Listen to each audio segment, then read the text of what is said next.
ஒரு நாள் குட்டி ராஜு தனது அப்பாவிடம் கேட்டான். அப்பா, அரசியல் என்றால் என்ன? அப்பா சிரித்து சொன்னார். பாரு மகனே, உன் அம்மா வீட்ட பார்த்துக் கொள்வாள். அவளை அரசுன்னு நினைச்சுக்கோ. நான் வேலை செய்து பணம் சம்பாதிப்பேன். நான் ஊழியன். வேலைக்காரி வீட்டுக்கு உதவி செய்வாள். அவள் தொழிலாளி. நீ மக்கள். உன் குட்டி தம்பி நாட்டின் எதிர்காலம். அந்த இரவு ராஜு தூங்காமல் இருந்தான். அவனெல்லாம் பார்த்தான். அப்பா, ஊழியன். வேலைக்காரி. தொழிலாளியுடன் சிரித்துக் கொண்டிருந்தார். அம்மா, அரசு. ஆழ்ந்து தூங்கிக் கொண்டிருந்தார். ராஜு, மக்கள். பசிச்சுக் கொண்டிருந்தான். யாரும் கவனிக்கவில்லை.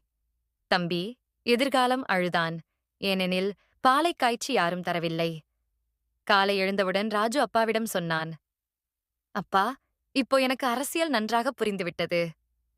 அதாவது, அரசியலில் அதிகாரத்தில் இருப்பவர்கள், அரசு, கவனிக்காமல் தூங்கிக் கொண்டிருந்தார்கள்.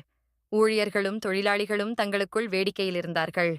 மக்கள் பசிப்பட்டும் யாரும் கவலைப்படவில்லை. எதிர்கால தலைமுறையும் கஷ்டப்படுகிறார்கள்.